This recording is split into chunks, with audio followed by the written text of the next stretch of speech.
Movie की शुरुआत एक वॉइस ओवर से होती है जिसमें हमें बताया जाता है कि जमीन के नीचे से कुछ मिस्टीरियस क्रिएचर बाहर निकलकर इंसानों को अपना शिकार बना रहे हैं। और हैरानी की बात यह है कि इन क्रिएचर्स पर किसी भी वेपन्स का कोई भी असर नहीं होता, लेकिन 9000 फीट से ऊंची जगह पर इन क्रिएचर्स से बचा जा सकता है क्योंकि 9000 फीट से ऊंचे इलाकों पर ये क्रिएचर्स अटैक नहीं करते। अब यहीं से सीन शिफ्ट होता है और हमें 3 साल बाद का सीन दिखाया जाता है। जगह रॉकी माउंटेन कोलोराडो, ऊंचाई 7740 फीट यानी सेफ लाइन से 260 फीट नीचे। यहीं पर हम एक लड़के को देखते हैं जिसका नाम हंटर होता है। हंटर एक पहाड़ी पर चढ़कर कुछ देखने की कोशिश करता है, पर तभी उसे एक आवाज सुनाई देती है और हंटर जल्दी से अपने घर की तरफ भागने लगता है। पर तभी हम देखते हैं कि कोई चीज हंटर की ओर बहुत तेजी से आ रही होती है और तभी हम उस मिस्टीरियस क्रिएचर की एक झलक देख पाते हैं। अब हंटर जल्दी से कूदकर व्हाइट लाइन के अंदर आ जाता है, तब वो क्रिएचर उस पर अटैक नहीं करता और वहाँ से चला जाता है।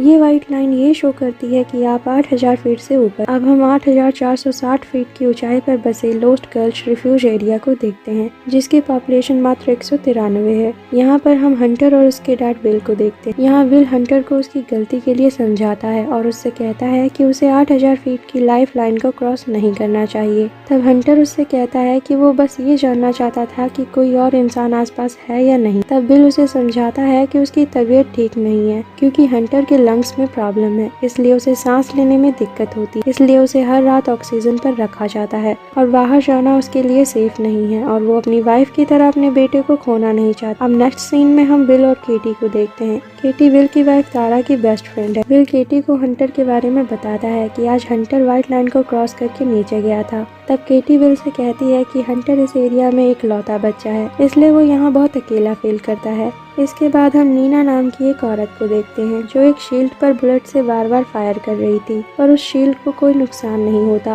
और ये शील्ड उन्हीं क्रिएचर की स्किन होती है। उसी रात हंटर की ऑक्सीजन फिल्टर खराब हो जाने की वजह से उसे सांस लेने में दिक्कत होने लगती है। तब विल जल्दी से उस फिल्टर को बदल देता है, जिसके बाद विल को हंटर की हेल्थ को लेकर टेंशन होने लगती है क्योंकि उसके सभी ऑक्सीजन फिल्टर्स खराब हो चुके थे। तब वो वोल्डर में जाकर फिल्टर लाने का डिसाइड करता है और वो ये बात हंटर को बताता है, पर हंटर उसे वहाँ जाने से मना कर देता है क्योंकि उसकी मॉम भी ऐसे ही उसे छोड़कर चली गई थी और कभी वापस नहीं आई। पर विल उसे प्रॉमिस करता है कि वो वापस जरूर आएगा। इसके बाद विल नीना से मिलने जाता है और उसे हंटर की हालत के बारे में बताता है और उससे कहता है कि वो वोल्डर के हॉस्पिटल में फिल्टर्स लेने जा रहा है। तब नीना उसे वहाँ जाने से मना करती है क्योंकि जैसे ही वो 8000 फीट के नीचे जाएगा और अपनी सांसों से कार्बन डाइऑक्साइड रिलीज करेगा, वैसे ही वो क्रिएचर उसे स्मेल कर लेंगे और वोल्डर तक पहुंचने में उन्हें कम से कम 2 दिन लगेंगे और तब तक वो उन क्रिएचर्स से बच नहीं पाए। तब विल उससे कहता है कि वोल्डर में नीना की एक लैब भी है, तो शायद उसे वहां से उन क्रिएचर्स को मारने का कोई फॉर्मूला मिल जाए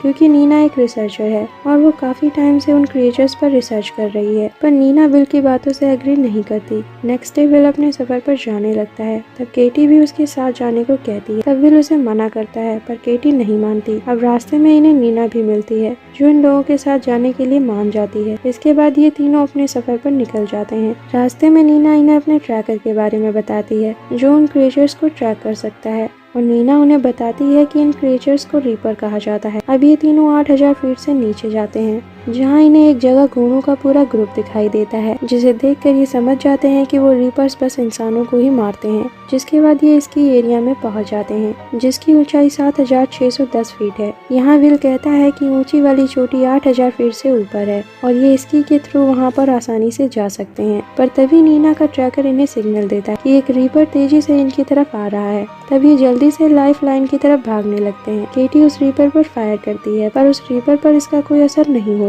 अब ये इसकी की हेल्प से सेफ लाइन तक पहुंचने की कोशिश करते हैं, पर वो रीपर इसकी को डिलाइन कर देता है। पर ये लोग किसी तरह सेफ लाइन तक पहुंच जाते हैं और इनकी जान बच जाती है। जिसके बाद ये रात में एक रिजॉर्ट में रुकते हैं जहां नीना इन्हें बताती है कि 3 साल की रिसर्च से उसे ये तो पता चल गया है कि ये कोई प्रेडेटर नहीं है क्योंकि प्रेडेटर अपनी भूख मिटाने के लिए शिकार करते हैं, पर ये रीपर इंसानों को बस शौक के लिए मार रहे हैं क्योंकि ये उन्हें खाते नहीं हैं। ये अचानक से बाहर आए और 1 महीने के अंदर ही 95% आबादी को खत्म कर दिया। यानी इन रीपर्स में कुछ तो अजीब है। अब नेक्स्ट डे ये लोग कॉलवे माइन में जाते हैं जिसकी ऊंचाई 8092 फीट। यहाँ विल इन्हें बताता है कि ये माइन लेवल 9 है और इन्हें सीढ़ियों से होते हुए नीचे माइन लेवल 8 में जाना है। वहाँ से बोल्डर 19 मीटर की दूरी पर है। तब नीना उससे कहती है कि वो रीपर्स जमीन के नीचे से ही आए थे, इसलिए वो नीचे कहीं भी हो सकते हैं और वो अंधेरे में भी देख सकते हैं, इसलिए नीचे जाना इनके लिए खतरनाक हो सकता है। पर इनके पास कोई दूसरा रास्ता भी नहीं होता, इसलिए ये लोग आगे बढ़ते हैं। पर जब ये नीचे जाते हैं तो इन्हें समझ में आ जाता है कि ये रीपर्स के बीच फंस चुके हैं।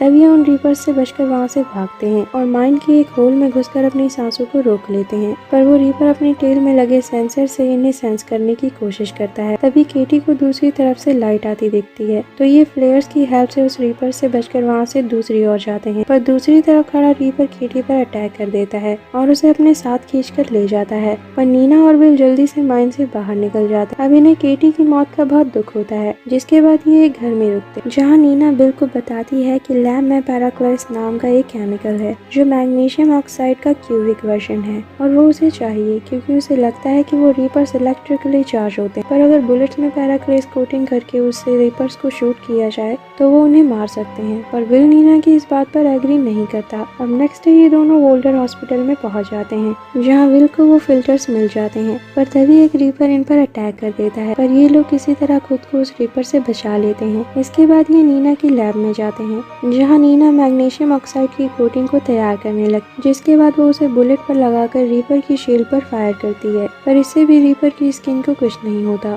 तो नीना बिल को वहाँ से जाने को कहती है क्योंकि उसे उस कोटिंग को तैयार करना था जिससे वो उन रीपर्स को मार सके। अब बिल भी अपने बेटे के लिए नीना की बात मान जाता है और वहाँ से जाने लगता है। पर बीच रास्ते में ही उसकी कार का टायर फट जाता है और कार पलट जाती है। इधर एक रीपर भी नीना के पास आने लगता है। तभी नीना को याद आता है कि उसने अब तक कोबाल्ट का यूज नहीं किया है, जिसके बाद वो जल्दी से कोबाल्ट को अपनी बुलेट पर लगाती है और जैसे ही वो रीपर उस पर अटैक करने के लिए आगे बढ़ता है, नीना उसे शूट कर देती है। इसके बाद हम बिल को देखते हैं जो अपनी कार से निकलकर ऊंचाई की तरफ भागने लगता है, पर उन रीपर्स ने उसे चारों तरफ से घेर लिया था। तब बिल उन पर फायरिंग करता है, पर इससे कुछ नहीं होता। तब बिल हार मान जाता है, पर तभी एक बुलेट आकर रीपर को लगती है, जिससे वो रीपर ब्लास्ट हो जाता है और उस बुलेट को नीना ने चलाया होता है क्योंकि उसने इन रीपर्स को मारने का फॉर्मूला ढूंढ लिया था। इसके बाद नीना एक एक करके सभी रीपर्स को मार देती है और जब ये उन रीपर्स के बॉडी पार्ट्स को देखते हैं तो ये समझ जाते हैं कि ये रीपर्स कोई क्रिएशन नहीं बल्कि मशीन्स हैं, जो न खाते हैं, न पीते हैं और न ही सांस लेते हैं, जिन्हें किसी ने बस खास इंसानों को मारने के लिए बनाया है। वो 8000 फीट से ऊपर नहीं जा पाते थे क्योंकि शायद उन्हें ऐसा ही बनाया गया था, पर इन्हें किसने बनाया था इसके जवाब में वो दोनों ऊपर की तरफ देखते हैं। अब सभी बचे हुए लोगों को रीपर्स को मारने का तरीका पता चल गया था, इसलिए ये सभी ग्रुप बनाकर उन रीपर्स को मारने के लिए निकल पड़ते हैं और यहीं पर ये मूवी एंड हो जाती है। मूवी एक्सप्लेनेशन अच्छी लगी हो तो like and share it and don't forget to subscribe my channel and thanks for watching.